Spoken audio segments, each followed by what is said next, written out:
संगम नगरी प्रयागराज की धरती पर महाकुंभ का अद्भुत आयोजन चल रहा है। आस्था की डुबकी लगाने के लिए श्रद्धालुओं का सैलाब रोजाना वहां त्रिवेणी संगम पर उमड़ रहा है।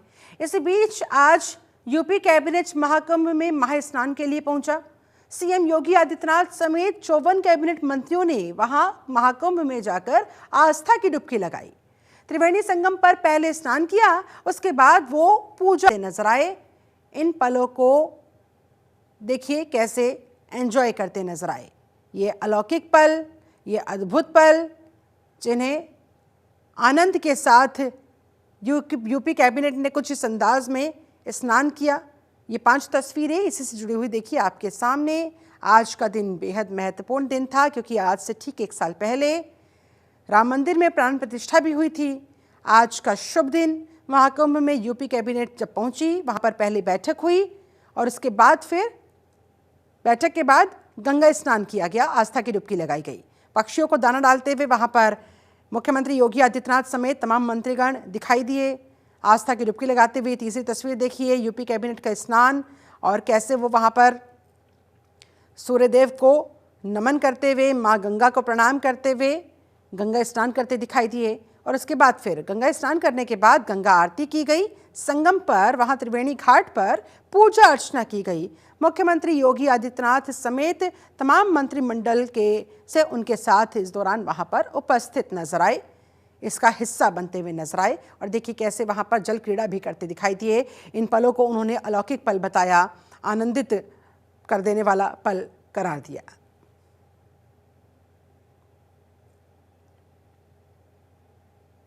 और यूपी सरकार में मंत्री दयाशंकर सिंह ने भी त्रिवेणी संगम पर आस्था की डुबकी लगाई।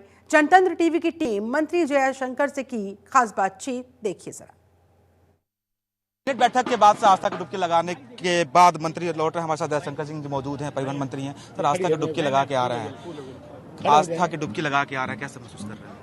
अद्भुत लग रहा है। अपने जीवन को धन्य समझ रहा हूं कि ईश्वर ने ऐसे समय में पैदा किया है कि ये इतनी जो अद्भुत जो महाकुंभ जो 104 हो रहा है, अपने आंखों से देख रहा हूं। और इसमें माननीय मुख्यमंत्री योगी आदित्यनाथ जी के साथ सभी मंत्रीगण के साथ इसमें सम्मिलित होने का अवसर मिला।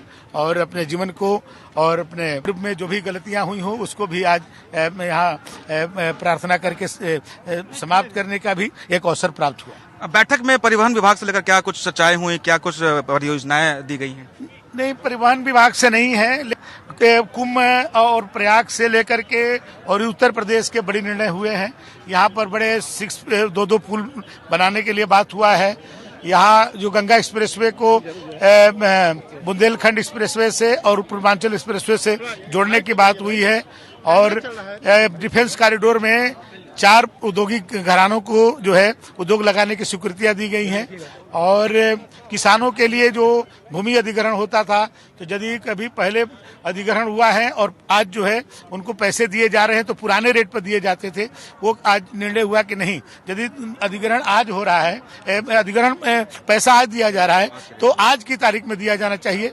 और माननीय मुख्यमंत्री जी ने इस पर सख्ती से कहा है कि किसानों के साथ जो है न्याय नहीं होना चाहिए। आने वाले दिनों में किसानों को इससे बहुत बड़ा लाभ मिलेगा। बहुत शुक्रिया आपका। ये था बताया कि बैठक में कई महत्वपूर्ण निर्णय लिए गए उत्तर प्रदेश विकास को लेकर, और कहीं ना कहीं खासकर किसान और कहीं ना कहीं उन सभी लोगों के लिए जो इस कुंभ में हिस्सा बनना है, जो उत्तर प्रदेश के निवासी हैं।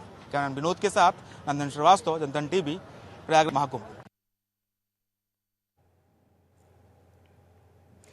और पूर्ण महाकुंभ में साधु संतों का अद्भुत नजारा देखने को मिल रहा है। जहां एक तरफ IIT बाबा, मोनालिसा रचनाएं हैं, उनकी चर्चाएं हैं, तो वहीं जनतंत्र टीवी से खास बातचीत में पंचायती अखाड़ा मठ बागंबरी गद्दी पीठ के महाराज स्वामी भूपेंद्र गिरी से सुनिए। पूर्ण महाकुंभ, कहीं ना कहीं आज हमारी उपस्थिति इस पूर्ण महाकुंभ में है। और पूर्ण महाकुंभ में आस्था की डुबकी लगाने पूरे विश्व के लोग आए हुए हैं। हमारी मौजूदगी इस समय मठ वाघंबरी गद्दी पीठाधीश्वर के साथ में है, और अभी जो आप विजुअल देख रहे हैं वो उन्हीं की है। हम आज उनसे बातचीत करेंगे और जानेंगे कि इस पूर्ण महाकुंभ की क्या महत्व है और आखिर क्यों ये विशेष है, इस पे कुछ बात करेंगे। गुरुदेव, स्वागत है आपका जनतंत्र में। इस पूर्ण महाकुंभ का, अगर चूंकि बहुत सारी बातें होती हैं, चर्चाएं हैं, आपके हिसाब से इस पूर्ण महाकुंभ का क्या महत्व है? पहली बात तो ये कि मैं स्वामी भूपेंद्र गिरी तपोनिधि पंचायती अखाड़ा श्री निरंजनी में बैठे हैं। बागंबरी गद्दी पे जो श्री महंत हैं बलबीर गिरी जी, वो मेरे गुरु भाई हैं। और मठ बागंबरी गद्दी दूसरी तरफ है, ये छावनी है, यहाँ पे भी वो आते हैं। और पूर्ण महाकुंभ का योग तो देखिए पूरे विश्व को पता चल गया है कि कैसे देवासुर संग्राम हुआ और कैसे अमृत की बूंदें गिरी। तो ये वास्तविकता है कि यहाँ पर अमृत छलका था। आज अमृत नाना प्रकार, वैसे तो कुछ बूंदें छलकी थी, लेकिन आज नाना प्रकार से आप देखेंगे, कहीं सत्संग हो रहा है, कहीं दोने रमे हुए हैं, कहीं यज्ञ हो रहा है, कहीं रुद्राभिषेक हो रहा है। तो ये अमृत पूरा कलश जो है वो भव्य और दिव्य रूप से एक मिस्टिक सिटी के रूप में यहाँ पर आप देख सकते हैं कि कितने साधु संत महंत अलग अलग प्रदेश से यहाँ पर आए हुए हैं। और सबसे महत्वपूर्ण बात यह है कि प्रयाग को कहा गया है तीर्थों का राजा। तो इस समय 68 तीर्थ जो है पूरे यहाँ पर विराज रहे हैं और यहीं पर सिर्फ एक डुबकी लगाने से आपको 68 तीर्थ के दर्शन का लाभ मिल रहा है। कसूर मीडिया का और उन ब्लॉगर्स को है जो बिना हकीकत जाने किसी को भी वायरल कर देंगे। आप मोनालिसा की बात कीजिए, मोनालिसा हमारी अपनी बच्ची है, इसी धुने से ही उसने अपनी माला बेचने का क्रम शुरू किया। वो नित्य प्रति आती थी, मेरे गुरु भाई बैठे हैं मेरे साथ में लक्ष्मण गिरी, इनसे 10 रुपए बोनी के लेके जाती थी। आज उसको वायरल कर दिया, आज उसका कुंभ भी समाप्त कर दिया, आज उसका धंधा ही चौपट कर दिया। ये अति सर्व विवर्जता, अति जो होती है लिमिट द स्काई, ये नहीं होना चाहिए।